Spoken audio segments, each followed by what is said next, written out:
Welcome to Back Yourself, BackChat's new podcast, speaking to business leaders and decision makers. This week on the show, Zeb Packard-Hair and Jason Credaro, co-founders of Shelter Brewing Co. right here in Western Australia. They've built one of Australia's biggest independent breweries, and it's two families uniting as one. A story of vision, community, and just having a crack. Let's get into it.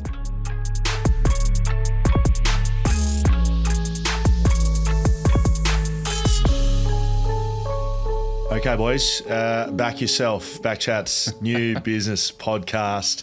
Don't know where we are in it. We've done a few of these chats beforehand. Got the lads from Shelter, Jace, Zeb. How's it going? Welcome. How are we? Good, how are you? Pretty good. Yeah, good. You done many of these before? No. What were you saying before? At least not filmed. What were you saying before, Zeb? Anyone can do a fucking podcast. It's just you don't end up putting it together. No, I think my wife told me. She said anyone can do a podcast, and so I took a video of me talking at the camera and I showed her why not everyone can do a podcast. Boys, it's a conversational one, this one. Shelter, a West Australian company that you two have had a lot to do with setting up and running and everything in between. So I want to do a bit on that. I want to do a bit on your, maybe leadership styles or experiences you've had, ups, downs, a bit all over the place. Sound good? Cool. I don't know. Do we start at the beginning?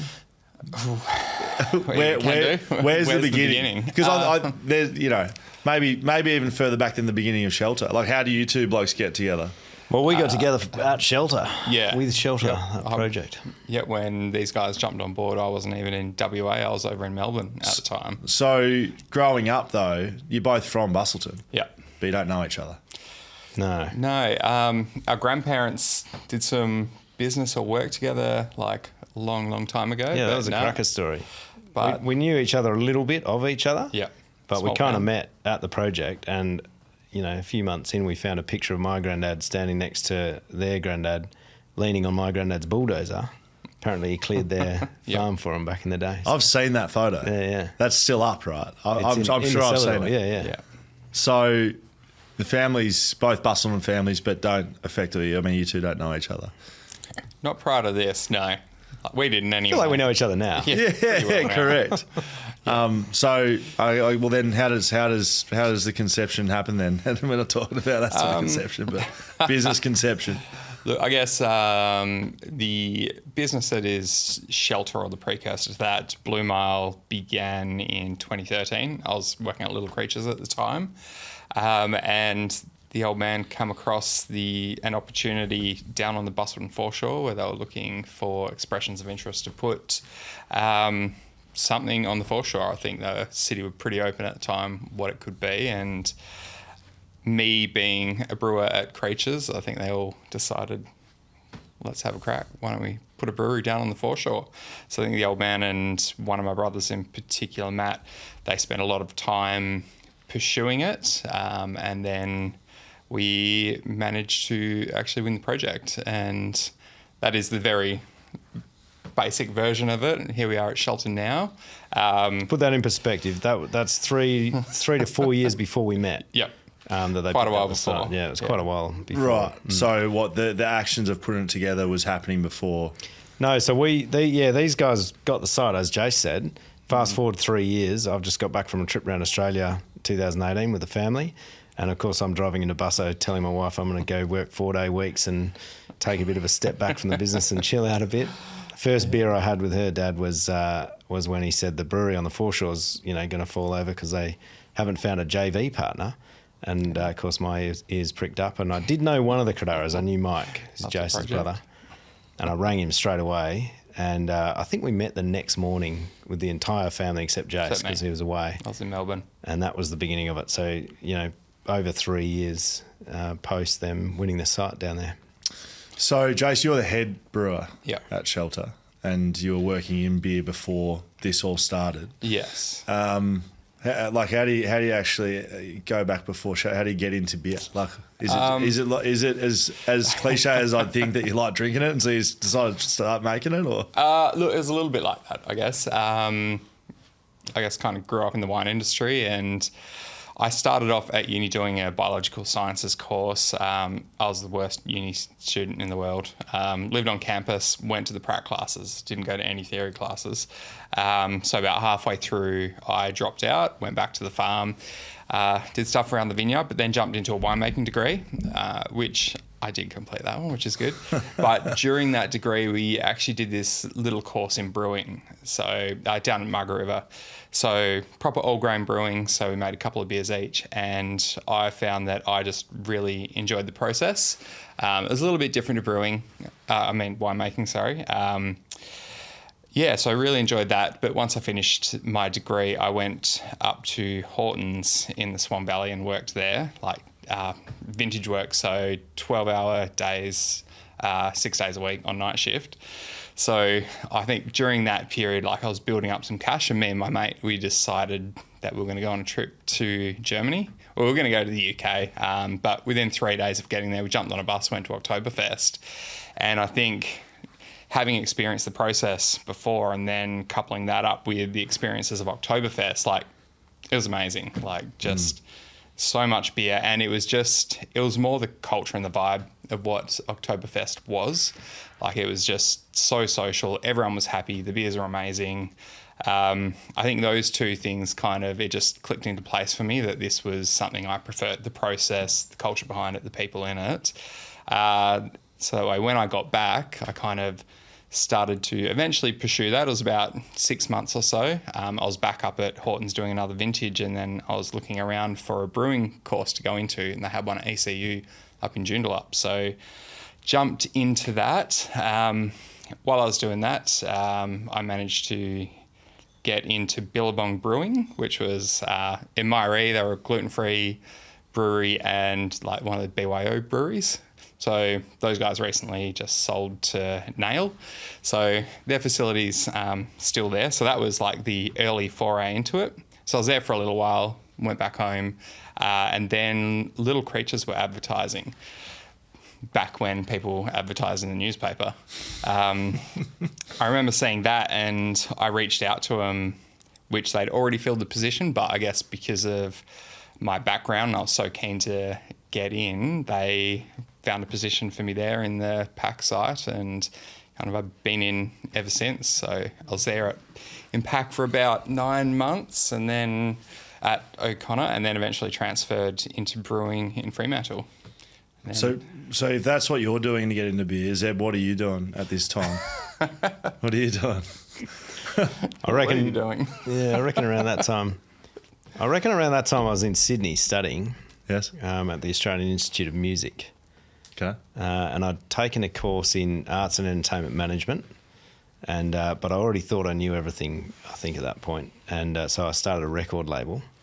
I borrowed a heap of money off a couple of people. One of them was my dad. So I started a record label, of course, just with no experience, and signed a band, and they were called the Andy Walton Band, and also managed another band. And then we recorded an album, did a couple of national tours.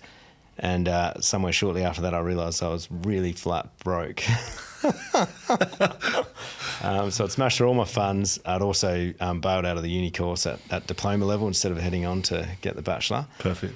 And, that experience of hitting rock bottom cash-wise and needing to go home to get just a normal job and swing on a shovel for a bit to pay that off was, of course, when I realised I love business. Not sure why, but that's what got me into it, and kind of chased that ever since. And we were working through a residential development. So I eventually studied project management and got a qualification in that. Working in the family business, we developed the family farm in Bustleton into Old Broader Farm Estate, and I started to realise there's a bit more to learn. Probably my dad had forgotten, more than I knew. I kind of got that pretty clear. We finished that development, a bit more experience. My brother had finished his degree in engineering. He came home and we finished that development off probably, would have been 2017, I reckon, 2016, 17.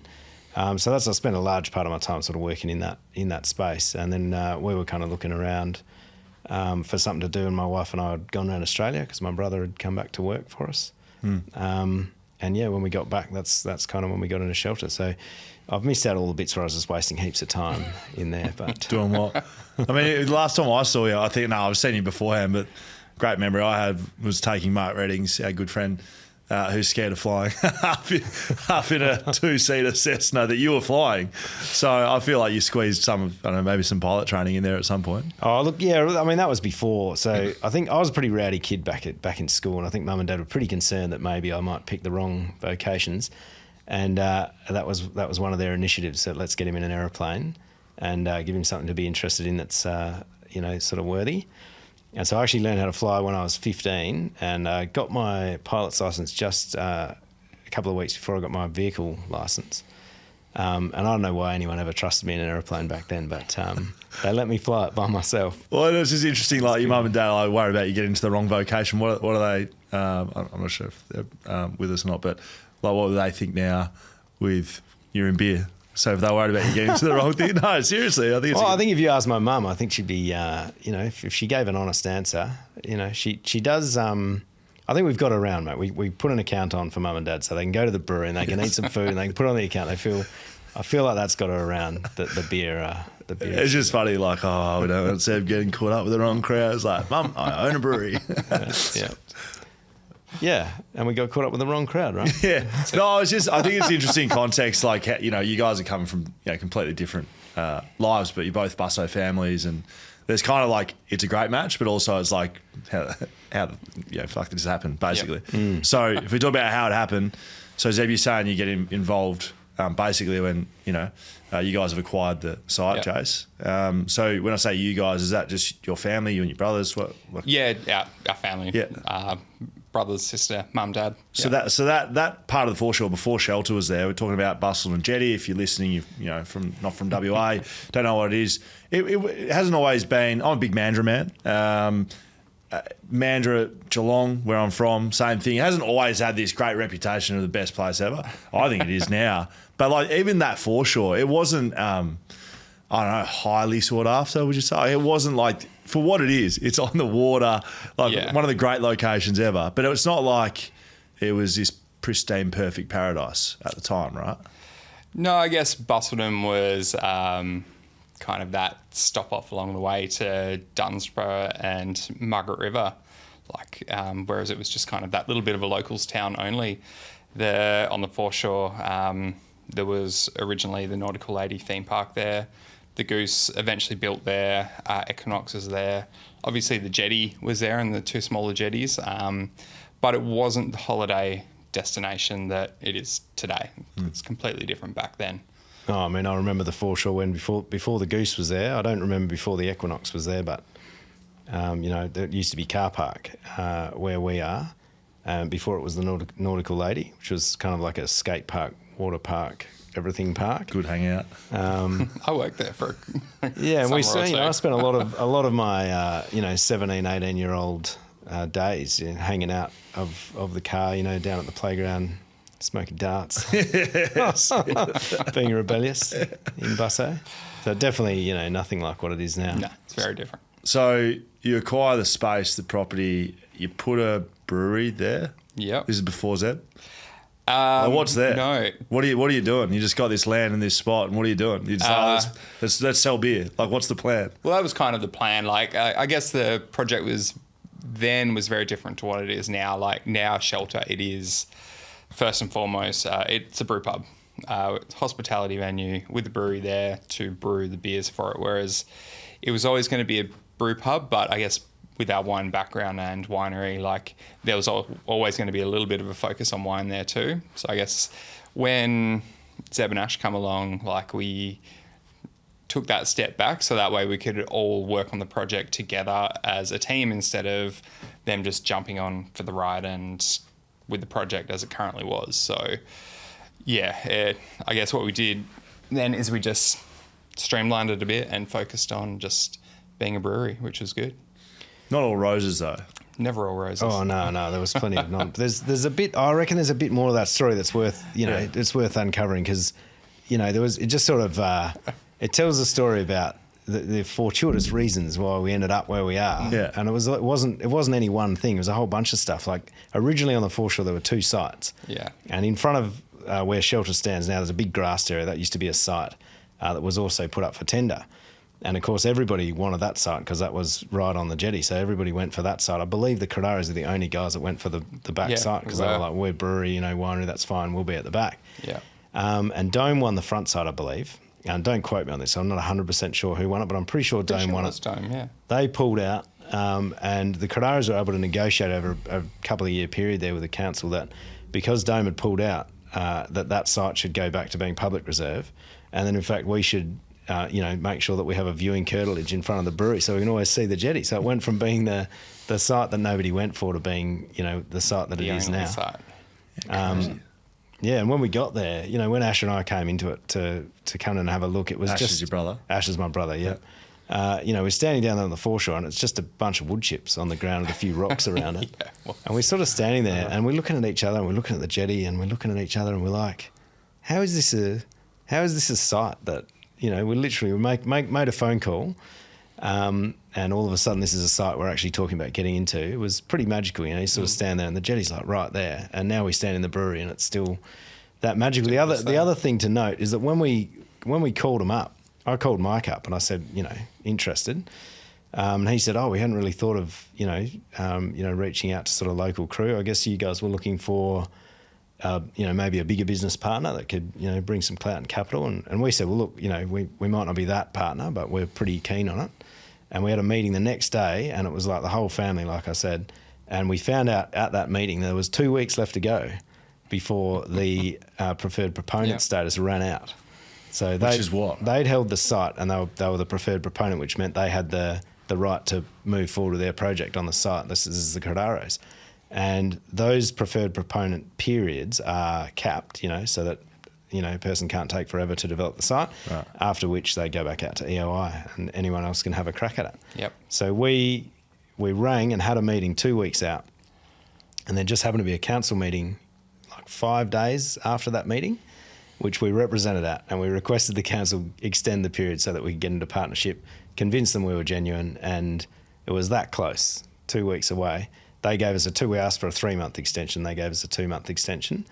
And so we got into partnership with these lads in 2 months, and there's some funny stories in there. Yeah. For sure. No, it's remarkable because, again, if you've ever been down there, it's like you look at this big bloody golden brewery and you're like, must have just built it and got a bit of money together and built it.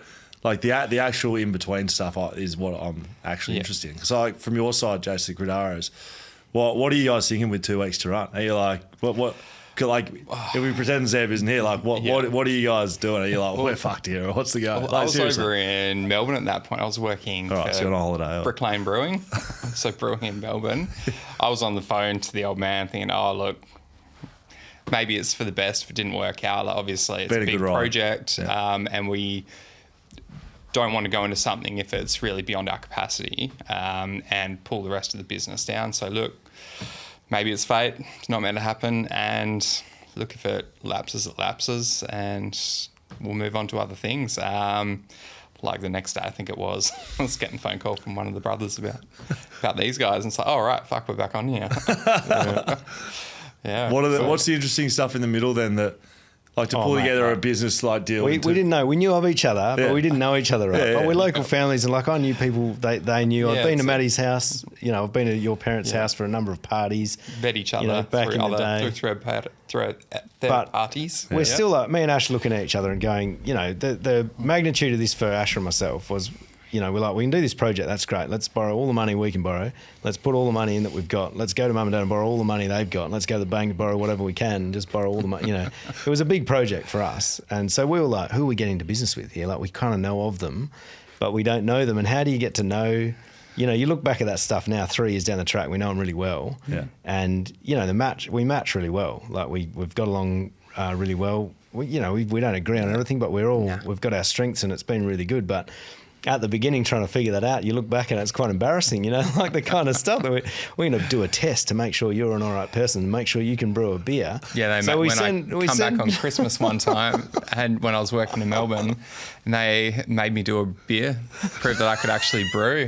What, in front of them? Or pretty much, yeah. So we got a golf course manager, Matty, and he used to work at Eagle Bay, and he's a bit of a brewer, and we'd known him for quite a while, so we're like, Matty, we're sending you in. You go in, you tell us if he's all right. And the funny thing was, we're really just, we're making up ways to try and get to know people, and that was one of them. That beer was absolutely undrinkable. It came out of the keg just foam, and I tasted it, and I was like... My defence, I was only there for work production. I flew out like 2 days later. It was up to them to look after it, get it carbonated, and they fucked it up. We to be fair, we kind of gave up on it. Like, the brew was the main thing. We chatted to Matty, and Matty was like, yeah, all right, And we were like, all right, yep, don't know whether that proved anything. Can't drink this, but yeah, great. Yeah. It's interesting. Like, I assume there would have been a few beers had. Like when you're talking there, I'm like, well... what happens when a new footballer comes into a footy club? How do you get to know him? Well, you get on the piss. Honestly. Flat out. And I'm assuming there would have been a few of those, because to be able to put it together in 2 months, again, we can fast forward to where it is now, but it's a big achievement to be able to actually put it together. And probably a fair bit of trust from either side, right? Both sides. Oh, yeah, absolutely. look, we had so much in common. By the time we got into the beers and we started talking, we're all the brothers working in family businesses, from farming backgrounds, and granddads clearing each other's farms, etc. It was all pretty easy. I think it fit really well, and it didn't take us long to figure that out. Obviously, we still had some stuff that we wanted to, suss out, make sure our values were aligned, and we actually one of the best things I reckon we ever did, because we kind of realised when you at it, we all realised there's a really significant propensity for us to fall out over stuff that's silly. So we leaned into getting a business coach. We actually went and found a really professional business coach, came down and helped us out in terms of just aligning, making sure we're having the conversations we need to have correctly. And I reckon that was a really integral part of us being able to have, conversations that were appropriate to achieve the outcomes without, having disagreements, and making sure that we remain on the same page. That's interesting. Yeah, so that was really handy. And that was just, that speaks, I think, to just about everyone on the table. In every board meeting that we have, everyone's ready to put their hand up and say, I don't know, I'm not the expert at this. Let's ask someone who is. We're always willing to go and find, the person who can have the input we need to get the result that we all want, and we're all willing to say that we're not the ones to do the job. So. And you put that down to sort of how it started, and having someone in there to go, right, you guys, 2 families, you got a lot in common, that's great, but you're about to get into business together. Yeah, it's a different beast. This is how you're going to do it. Do you look back on it the same way, Jace? Yeah. Oh, look, I think without that business coach coming in, I think there would have been 100 pressure points along the way, 1,000 where there was that potential for fallouts or the business go the wrong way, like potentially even up to before we open the doors. But look, definitely, I think it's if you're starting a new business and it's like especially going into partnerships, it's crucial having that extra person in the room, like to help mentor situations you may have never had that experience in the past. Whether it's operational, relationships, general business decisions. So and it's always relationships. Yeah, like generally that's where things fall over. You don't agree, and it's generally personal. It's generally subjective, and you've got to. You got to have a way of having those communications without it falling apart, Yeah. Which I think was valuable there. I reckon a lot of the other stuff was to do with the really, the significant commonality we had in backgrounds, and a lot of our experience, I think, where things had gone wrong in the past, you bring that to the table and make sure that didn't happen again. So that helped as well. But definitely bringing a third party into different perspective, they can... Just even if it's not a professional, they can look and be like, what are you boys fighting about again? Yeah. So the business coach is what you got right. What did you get wrong early? Ooh. Not throughout the whole business. There's only an hour podcast. So. But speaking to a few guys already, there's a lot of mistakes to get made. What do you look back on and go, now that we know what we know, like, what did you stuff up early and how'd you fix it? What did we stuff up early? So you go well, I think. We didn't stuff anything up. Bullshit. Oh, mate, there's definitely a few.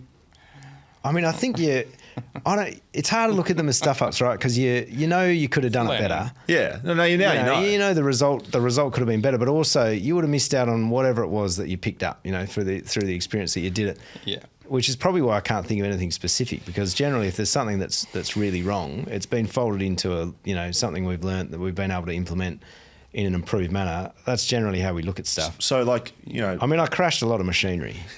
Yeah. Who was letting him drive it? Yeah. Well, he eventually got There's a new rule from it. But so you would have made mistakes clearly, but that answer tells me that how you guys operate is, when stuff's not going well, like you get on and fix it. Like, do you think that's something that Shelter or you guys working together you'd stand by, like your brewers? Yeah, and your... absolutely. Yeah. No, I think we are pretty good at, in a lot of ways, muddling our way through. Probably one of the things that I think, not so much a mistake, again, a learning, as a brewer, like going into like those management positions where there's a lot of admin, a lot of HR, is, I guess when I got into the industry, like you're taught to be a brewer. That's it.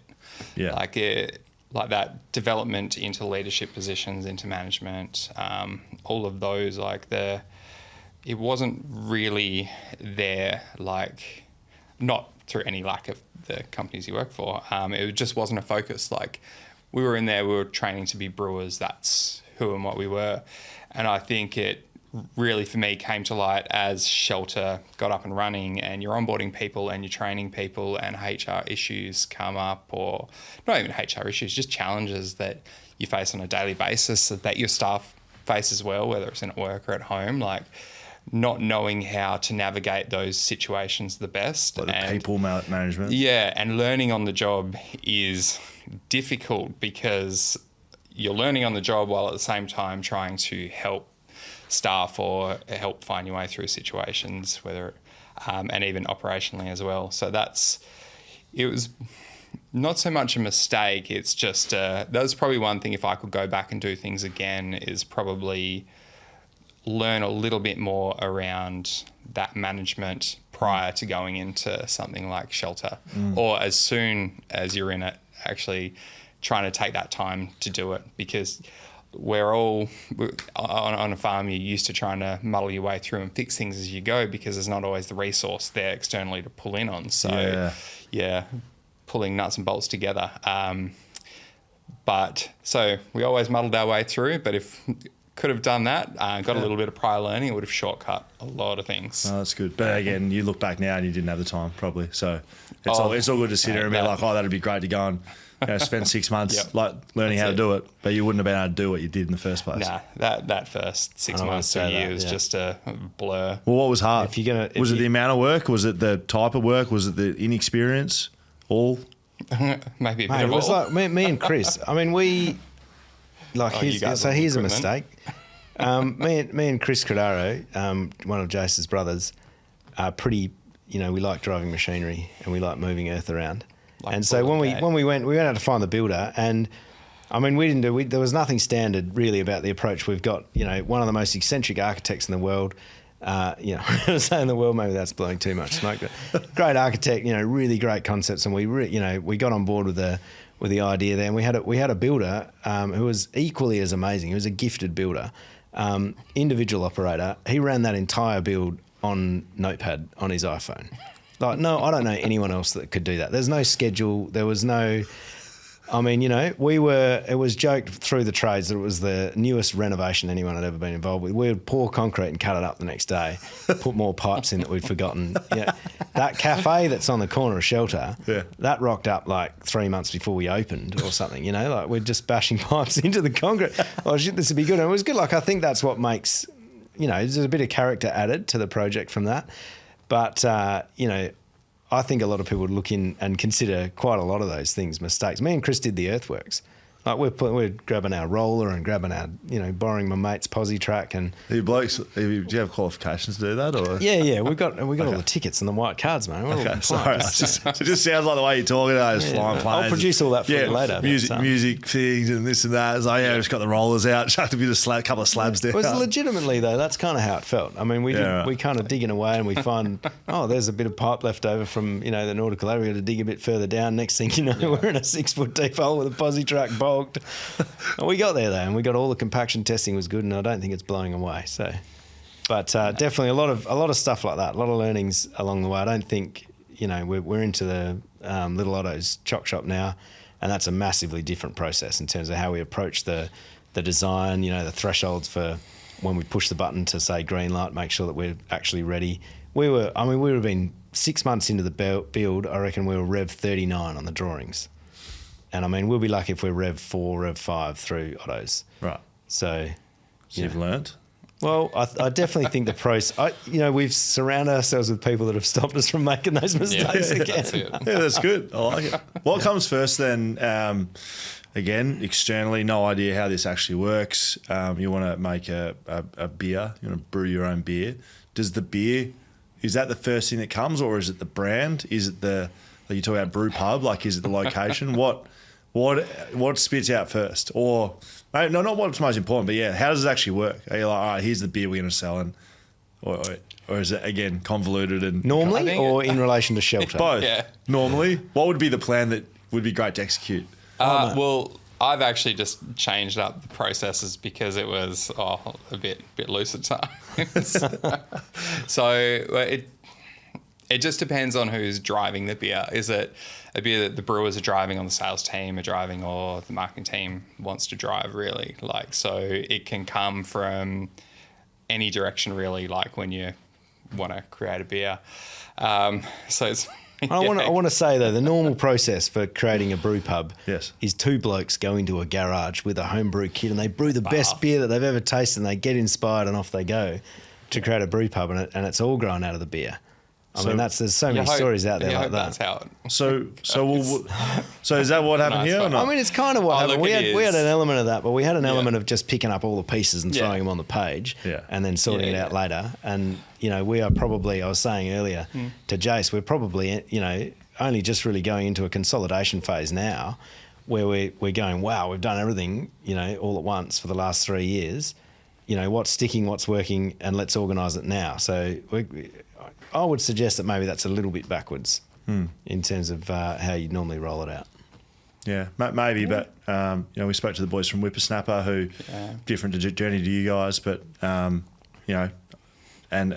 we've spoken to a couple of other guys as well. That I feel like there's a lot of commonality between starting business. You don't get a business plan dots 1 to 10 and you work through it systematically. Like, it doesn't work like that. No, it doesn't. Look, when you get to that systematical point, it's generally a long time down the road and you've fucked up a lot of stuff. Yeah. Really. To be honest. You boys are holding back on me on how much you fucked up. I know you are. Look, I can see it by your faces. Generally, with Shelter, we started it because at the end of the day, we wanted to. I wanted to brew beer. I wanted to be back down south with the family, working with all of them. So that was why I got into it, and everyone kind of want to come along on the journey as well, which is great. Maybe we should talk about how we opened a brewery without having a brewery. Oh, yeah. That was fun. Tell me. Yeah, it was in the midst of a freight crisis. Well, it was. We thought we were on the fast boat, we're on the slow boat, so we actually opened with no brewery. So, luckily Jace had a brewery in another shed somewhere. From the old days. So prior to Shelter, we had Blue Mile Brewing. So I still had all the old kit there. And what we were about, how far out from open when our equipment just kept getting knocked back in, because during all the issues with international freight and COVID, all our equipment was meant to be on an express ship out of China. I was in the Suez Canal somewhere. It got docked at Singapore and pulled off the ship, and we basically had to pay a fee to get it put back on the ship, even though we'd already It was paid extortion, for it. yeah. So it Deliver arrived. the news to Jace was like, you and Jace Lane, the head of sales, were down stirring mashes into the old vertically That's integrated it. kit. Yeah. Yep. So that was delayed coming, and I had the old 10 hect kit turning over every other day. And I think from that old system, in that 6 weeks lead up to the opening of Shelter, we punched out about these guys didn't come down and help. No, we didn't help. About 250 kegs. On We this sent tiny Lano. Lano little came kit. and helped. Lano came and helped, once or twice, but I covered him in hot hops one day from the whirlpool and didn't come back. Jace was pretty wrecked by the time we opened, I think. By the time we actually opened, I was so physically and emotionally drained. I was fucking done, hey. And in the days leading up to it, 4 days before our soft opens, we were This is the rolling venue. in. You say soft opens. Is this the brew pub? The brew pub. We were rolling in 100 hect tanks on 2 pallet jacks, like through the big roller door, and I just had to walk away. I couldn't sit there and watch Me and Chris these had it, tanks. mate. We had the sway. machines. We had it sorted. It was fine. So you were driving them? Oh, mate, these Maybe.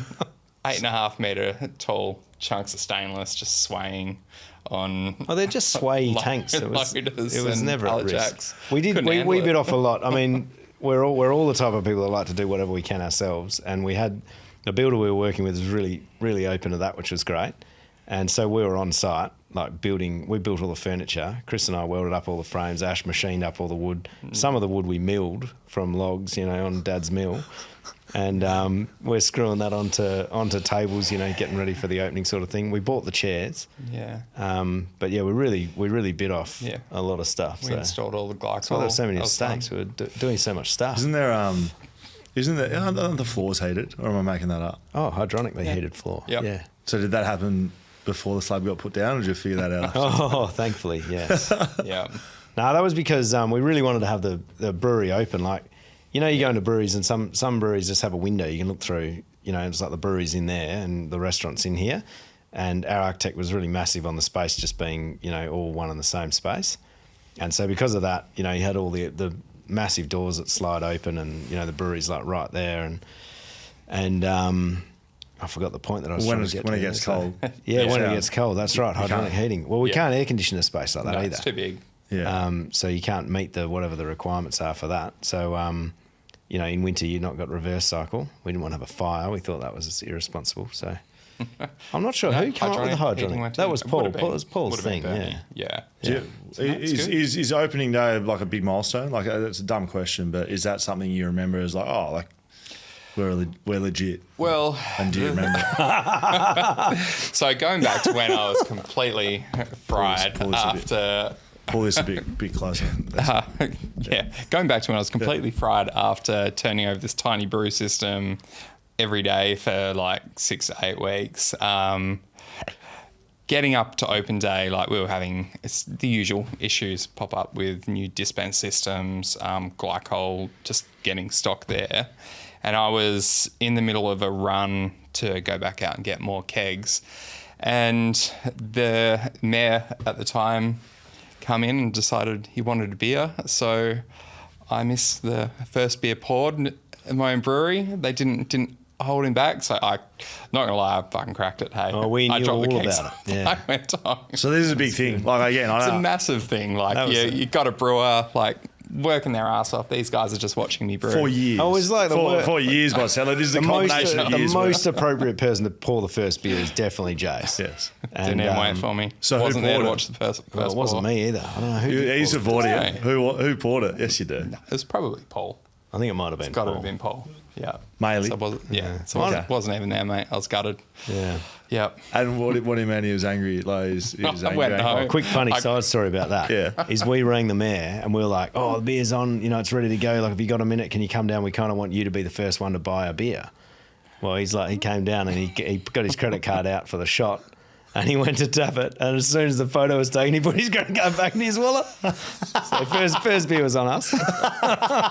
So the brewer hasn't poured it. No one's paid for it. And you're for it. like, all right, we've made it. Great, free beers getting poured. That was when we knew we were legit. Yeah, Yeah, pretty sure. yeah. Just- It was a good day. Yeah, well, Getting open. yeah. That's a good answer, though. Is there other sort of milestones over the last few years? Like if that's, day one, pouring the first beer or not pouring the first beer, is there things that you're like, oh, that's been big for us. That was a big moment. Oh, look, we didn't can our products when we first opened. So getting beer into can and getting a few cartons out, I think, to some of the local guys just prior to Christmas. That was a big. Pardon? Was that first year? Yep, first year. So within a couple of months of opening, because we didn't really originally plan on canning from day one, but we ended up doing it, much to my stress. So that was a pretty big milestone. And like each time we add on a new core range product, it is like when you pick up your first awards, like whether it's bronze, silver, gold trophy, like all of these things are milestones. I guess for me as brewer. What about you, Zeb? So explain your role in the business though in terms of day to day and other than driving trucks and like not operational. I mean, I'm always sort of I got a lot of energy for projects and I kind of make a lot of phone calls and get stuff done. So generally, if something new's happening, I'll be involved and on the front foot there. But once it's operational, that's not my strength. So. Definitely different milestones, I think, were impactful for me. And I think probably the biggest one for me, which I probably haven't really even shared it, and it's, it was just a passing by, just happened to occur. I'd gone into the brewery, we were getting pretty close to opening and most of the stuff was in there except, of course, the brewery. And I'm walking along the mez deck, and it's kind of twilight and I've just turned around and looked out. Mez deck's first floor, so that's the elevated spot, and we're looking straight out over the jetty through the massive triangle windows, and I had a bit of a moment there just by myself. So for me, that was pretty impactful because we'd had a lot to do, with constructing stuff, and the tables were there, and you could sort of see what we'd touched in the space was all there, and just having that moment where it was nearly finished. You're kind of looking out, we're like, wow, like this is where we are. For me, that was really cool, and I think. Probably the other one was when we first invited guests into the space, and we had sort of 600 people in there, and, we call it a soft launch, and, opening, missing this and that part of the opening. The opening spread over like, a week. If you talk to our wives about it and you want to talk about mistakes, I've got a whole list of stuff in that department. She's got a notebook. Yeah, quite a big one. But she was like, well, you missed that part of it. You had another 7 openings, so get over it, sort of thing. Yeah. But the first soft opening where we invited the friends and family in, and we sort of went, here it is, it's done, and we served them all food and turned the beers on. That was a pretty significant moment for me. I think most of the other stuff, from then on for me. I've kind of backed off to board level, and we're helping make decisions, but Jace is obviously operational. So there's been, like winning gold on the red was pretty sweet. Yeah. That was, those ones come back excitedly from, exec side back to us. Like, we've done this. It's really good. That's quite exciting. But not as connected, to that stuff as Jace is anyway. Yeah, I kind of have to push it out of my mind. Oops, sorry. So just the camera back for the whole thing. That's it. Oh, look, probably one big one for me was, I think it would have been 3 or 4 months after we opened. We're up and going, and I think we were sitting upstairs one day. I think we're having a meeting or something, or a few beers anyway, and looking back down into the venue, and the venue was full, but the big one for me there was on one of the long tables there. Up one end of the table, all the adults were sitting around having some food, having some beers, but all the kids were on the other end, and they all brought in like and Jenga and stuff like that. So I think for me it was that the big one was that realization and acknowledgement that what we'd created was a place that was actually just really family friendly, like a real, I guess, meeting point for the community. Like seeing everyone be able to come in, everyone be comfortable, enjoy some food, enjoy the atmosphere, like adults having fun, kids having fun. And for me, that was probably one of the biggest like light bulb moments for me, that like, we've actually kind of, for me, like succeeded. We have managed to achieve one of the things that we set out to achieve, which was just create a venue for everybody. Yeah. So I was about to ask, next question for both of you was, what do you think is important for you guys as a business, or what have you learnt that is important? So you spoke about the business coach at the start, helping you set up relationships and how you speak to each other. From a business standpoint, if family is important, what's important, or what have you learnt to be important for you guys specifically that you think other people would be Mate, hands down for me, the most important thing I've learnt through the process of Shelter specifically, because it was so engrossing, from a work point of view, is exactly family. Like the toll that takes outside of the workspace. I'm kind of in there. I'm getting fulfilled, and I'm doing 80 hours a week, and it doesn't matter because I'm loving every second of it. I've got 4 kids, and I've got a missus as well, and we just got back from a trip around Australia, and all of a sudden I'm 80 hours a week for 2 years. The biggest learning for me, and I think the biggest takeaway into any other endeavour that we choose to do, will be that more considerations are required, for that, and it's, maybe that's a bit cliche, maybe it sounds a bit cliche, but it's a serious thing, because you are so supported from that side, and your kids are still there and they're still connected to you because of, that family unit that's sort of, effectively in the background of that scenario without being recognised as, standing up there and opening the brewery. So for me, the most impactful thing coming out the end of that was, let's not do that again in that way. Well, so my question would be like, how do you fix it? Because I agree with you, and it's funny, you not having to sat where I am. I've heard the same thing from multiple people. But my counter, and being devil's advocate, even though I agree with you, how do you do it without putting that time in? The 80 hours that you were spending, that wasn't just because you felt like it. No. You had to do the work. So how do you? That was going to be, part of the business advice is don't do too much research and thinking about it before you do it. Otherwise, you won't.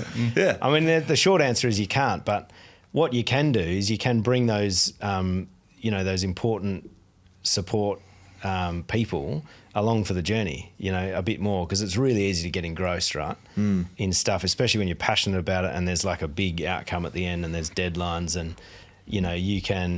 that can become really insular, for you, but it doesn't need to be, because my wife Hayley, she's excited about stuff we're doing just as much as I am, and that ability to, it's not so much like you don't do the 80 hours, but you do the 80 hours and you make sure at least 10 or 20 or whatever it needs to be is done, in a connected manner, so that everyone's coming along for the ride, which I feel like, we were all a bit out of our depth with Shelter. That was a new thing, and that was very, very, it was beyond anything we'd sort of hooked into before, especially in that time frame. So, for me, that would just be something I'd be more mindful of. I'm not saying I'd pull it off, mate. Plenty of great advice that's hard to take, but no, that's good. Yeah, I'd definitely be mindful of that going into. And look, we have with the chocolate factory with Otto's, we certainly approach that differently, and we just picked our, the concessions we're happy to make in relation to how much input we had and how many things we could do, in order to get it done in a manner that was a little more or a little less chaotic, let's say. So, you, Jace, you spoke about that being a big moment, families being involved, but what have you learnt from a business side? I think it's important. When you are starting up a new business, or even if you're working on an existing business, it's really important to occasionally just take a step back and just have a look at what it is you've achieved, like the highs, the lows, everything like that. Because when you're caught up in the day-to-day of the business or the project or whatever it is, like, you can just become so engrossed in it that you just don't see any of it. And look, I definitely will admit that I was very much like that in that first year. So, and you can have a tendency to spiral on the negatives and the things that didn't go wrong, like what you fucked up, what you could have done better. So it is really important to just take a step back, a few deep breaths, and actually just look at what you're actually working on, what you're creating, and in particular the positives. Because I guess as people, we all like to dwell on the negatives and talk about that. So actually, spending that time to just look around, see what you're achieving. It's so important. What was the goal when you first started? And has that changed? Oh, I think that changes every week. Too carried away now. Yeah, I guess Yeah, and again, I'm not absolutely anywhere near your boys' level with what you've put together, but we run business here. My wife runs a business, and sometimes I think, like, what the fuck are we doing here? Yeah. Like, are you guys the same, or did you have this? Look, we wanted to be, top 5 independent brewer in Australia. Look, I think we all had like super lofty ambitions that like one day we'd love for Shelter to get to the point where it's a national brand. I don't think we'd make any secrets of that one. I think that's what a lot of us brewers want to try to achieve when we do eventually set out on our own. Not all, like there's some great examples of breweries out there where they have decided that this is what they want to be, the small, like local neighbourhood kind of brewery. We obviously wanted to cater to like Bustleton and tourism as well as locals, because we are from Bustleton. We do love Bustleton, but we did want to, in particular, like try to create a brand and a range of beers that we could push out into the wider market. I think Zeb's already mentioned, like this last 12 months, we're looking more at a consolidation year, because I think it was one of those ones where, like, one of those things where we've taken a step back and it's, is this still what we want to do? Like, do we want to be national? Do we want to invest like so much of our personal time and effort into these kinds of larger projects? I want to say the answer's still yes. It's not no. It's just that get some personal time back. Yeah, you build a significant amount of perspective around what you've got to put in so you can get to achieve those results. And you can ask that question, and the answer's still yes. But like actually asking the question is something you probably don't do in the first couple of years. You just go on. Yeah, and we literally, we all got caught up in it, and we're all, we can do anything type of people. I think my brother less so. He's always been a good handbrake for me. He's one of the balancers. He is, yeah. Does he need a handbrake? You need that. I was thinking, because it's like with consolidation. Like, what are you up to, mate? I was building a chocolate. Yeah. But don't ask my brother. Yeah, but I think like this year, like it was more that take the foot off the pedal a bit and like just focus a bit more locally. Like enjoy what it is we're doing. Enjoy brewing, enjoy the venue, enjoy the project we're working on, and when I say consolidate, I mean it's about getting the foundation in order. You know what I mean? Like we've got an awesome hospo venue there. Brilliant. We've got a great brand. We've got great beer coming out. This is one of the most cracking ones sitting next to me. Here. This is the Boho Premium Pilsner. Yeah, nice. That's a cracker. Shameless plug. It's good. But that's the last one.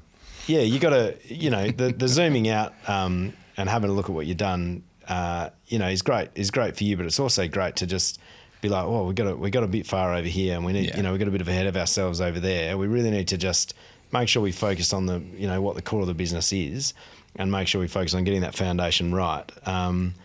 Because I reckon all of that stuff's still a yes. And 2 years ago, I would have said, whatever. You look at Stone and Wood and you're like, we're going to be Stone and Wood in like 5 years, right? And as you go along, that just becomes a more realistic, okay, maybe it's going to be 10 years, maybe it's going to be 20 years. Maybe it's not going to be Stone and Wood quite. Maybe we're going to consolidate this and this is really great. We don't have to be Stone and Wood, and we can do this and we can achieve different things in the existing market that we've got. So I reckon the answer's still yes, but it's just a slightly doused down yes compared to what it was 2 years ago. I think it's also a little bit more of let's probably have a little bit more fun along the way, which I think especially when you are in the day-to-day grind, like you do forget that. Like we're brewing beer, it should be fun. Let's make sure we're actually having some fun. That could be cross-industry, and that's not just in beer, right? Yeah, that's exactly right. Think of ourselves or any business really. Like, most people would actually love at least the concept of what they're doing, right? Yeah, like making beer, it's a great concept. Turns into 3 years of bloody hard work, but if you could just pause for a second, you're like, oh, we're still making beer, and that is still pretty cool. Yep. Right? Is it? Yeah. No, that's it. Oh, that's what I have to tell my brewers when we mess something up. It's like, guys, just take a minute. We're not saving lives, we're brewing beer. Yeah. It was a mistake. Let's take a step back, go again. Let's have some fun. Let's brew some beer. spoken about sort of your family's relationship and how you guys came together. How much of you, and I don't care who answers this, like people involved in what you're doing? So not necessarily just your two families, but I know you guys employ a shitload of people, and I'd imagine the success and failure is off the back of staff and people and partners, and how important is that element? The culture element of that is right at the top. Yeah. And we're really we're epically lucky to have the staff set that we've ended up. We've got Paul Maley as CEO. Obviously you know Tom and the sales crew and whatever. Getting the people and making sure that they are the people that convey the culture, to everybody else, and they can do it effectively, and that it matches, what we stand for. Massively important in terms of if the comms break at the top, it's just straight through the business like a wildfire. And so we're really lucky there. But it's a lot of staff, and I don't, there's not one board member except Chris. Maybe he was going to learn hospitality, right? Yeah, he was going to learn hospitality. There's not one board member that could put their hand up for that. We had to go and find the specialist, and we're really lucky to have got him on board. And that's been a massive win. I think without that element, running 160 staff through a hot summer is basically impossible. So I know you boys were talking before we jumped in here, went down to lunch. Is there some crazy stories that you thought about that the journey's presented itself that we haven't touched on? Like, is there some stuff that you think people wouldn't know this, but this is what happened? Whether it's in the build, whether it's in the brand, whether it's in the beer. Have you blown up tanks? Well, luckily we haven't blown up tanks because they're expensive to replace. Yeah, touch wood. You're so measured, Jace. Please don't blow up any tanks. They're pretty expensive to replace these days. No, not blown up tanks. Oh, look, we've had the usual brewing mishaps of dry hopping tanks that have like a carbonation level a little bit higher than usual. Hops go in, and then all of a sudden that the hops create nucleation points, and CO2 just comes out of the beer, and you just have this massive geyser of beer coming out the top of the tank. So we didn't get that one on camera, unfortunately, but we've had a few mishaps like that. I've seen. What have I seen? Was this who chopped a keg out the back of Shelter? Was that you? Was this some? That would I'm making this up. Surely. I swear I was saying someone. Oh, are you talking about Are you talking about? He's talking about Indian Ocean Brewing's. Oh, is it not here? In the back of the car, that keg. Oh yeah, blew up and went everywhere. That wasn't. I assume, but I assume all that sort of stuff happened. But I mean, in the business, like I don't know, like and it doesn't have to be things that have gone wrong, but just stories that across the journey you guys would have seen that no one else would have. That helps the fabric of what you boys have put together. I'll tell the story about how hockey brings us together, mate. Like, it's not. It was pretty interesting. Paul Maley's a mad keen hockey fanatic, and so is Tom. And I played hockey when I was younger as well. And, Jace played hockey, and Mike played hockey, and Chris played hockey, my brother played hockey. And next thing you know, we're all playing hockey on a Masters side, in Busso on the field. And Chris, I only ran one game and broke his ankle and then never came back. I think Jace ran 2 games and accidentally I gave up hockey a long time ago. It's a bizarre sport. Every time I meet anyone from Shelter, it's like, how do you know him? Oh, he's playing hockey. What's going on? I don't know. There was just, I feel like it's like, like minds just attract each other. Obviously, hockey players just, get together. But I've spent a lot of, for me, Paul, Tom, a couple of the other guys. My brother, he played until he got cracked in the head. He got 3 goals. And the rule's 3 goals and you're off. And he didn't follow the rule. He got a 4th goal and then he got cracked in the head and off to hospital. So serves him right. Yeah, absolutely. That's what I reckon. And he never came back after that. Took up basketball. Yeah. But for me, that's something no one would know. So no one would know that our CEO Paul Maley has gotten right up in my face after I told him I probably couldn't run one on a short corner, and he said, "Well, get the fuck off the field then." And they probably also wouldn't know that his wife came up to him afterwards and told him that he better go and apologise to me. Was this before or was this during working together? Oh yeah. Yeah, Paul Maley and the White Line is brilliant. Yeah. A lot of steam gets blown off on the other side of that one. Would you, sitting here today, looking back, would you do it again if you had the opportunity to go back in time? Oh yeah, definitely. 100%, mate. Right. Yeah, good. Probably change a few things along the way. Of course. I mean, you apply Do the it lens, again, but for mate, sure. it's been a ride. good. Yeah. And where you sit now, you said, spoken a little bit about where you feel. What's the future hold, do you think? Or you don't know, I suppose. But what would you like? What would you, you started a brewery, a brew pub, a brand. What does it look like in 2, 3, 5 years, 10 years time? Oh, look, I reckon the most important thing for me is that our partnership, us and Packard-Hairs, are still loving working together. We enjoy doing projects together. And not only that, we're all good mates now. So, look, future for like the actual business of Shelter aside, that's probably the number one really for me. And then in terms of the business, look, I think it's I don't know. There's always projects, always opportunities that come along. Like obviously we're working on the chocolate factory now, which that's a good fun project. There's potentially other ones in the works in the future, but I think it's a little bit of for me, take it day by day, have some fun along the way, put out some good beers, keep having fun with these guys, and yeah, see where we go. Yeah, I've got the same two elements to answer that question. There's a business strategy that's all sensible and carefully planned, and then there's you just want to be proud of your beers. You want your mates to go, fuck, that's a great beer when you drink it. And you want to have a great venue. It's really fun. It's super fun running a brewery in Busso, and that's, you don't want to get caught up too much on the strategy and the growth and the takeover, whatever. That's if we're all in 10 years from now and we haven't done anything other than run the brewery in Busso, that's still going to be a really good time. So I'm asking all guests on Back Yourself this one. If you give one piece of advice to young Jason or young Zeb, or even just someone young, early 20s, thinking about whatever you're thinking about, what would you say to them? No. It's the best advice Ash gives me on the daily. Look, serious. It's good. I was waiting for the rest of the follow-up. Look, for me, I guess it depends on what the advice is for. If it's business advice and you're going to go into business, or you want to pursue something like that, even if you're not, you're just building your career, definitely try to find a mentor. Absolutely. I reckon that's so important. Don't get me wrong, I'm someone that's always liked to teach myself stuff.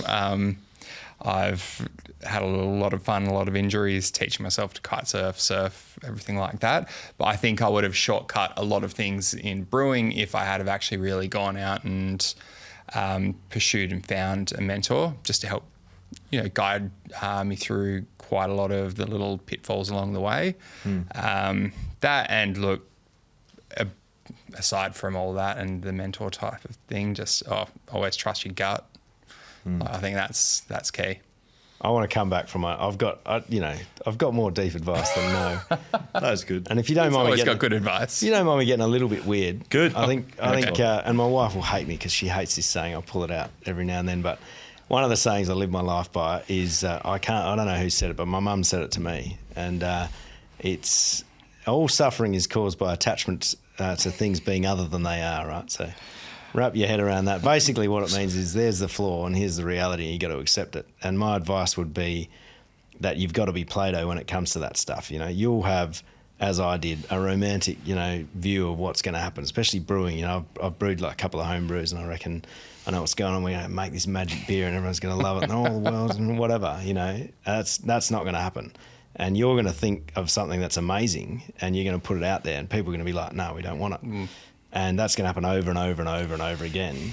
That's got to be, it's not attached to how good your idea was, you've got to kind of zoom out and realize that. And you've got to be malleable enough to go, okay, we're in business, you know what I mean? Get the ego unattached from what it is you're offering. That wasn't quite right, but it's a great idea. How do we change it? How do we mold it into something, that is actually going to work?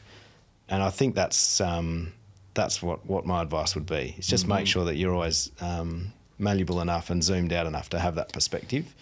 Don't get tethered to the romance of it, and then when it doesn't work out, just Yeah, it's the dead horse thing, right? Like, the dead horse is dead, and you have a meeting about whether you change the jockey or whether you change the diet or whether you get a new trainer. Or, if the horse is dead, it's dead, and move on with something else.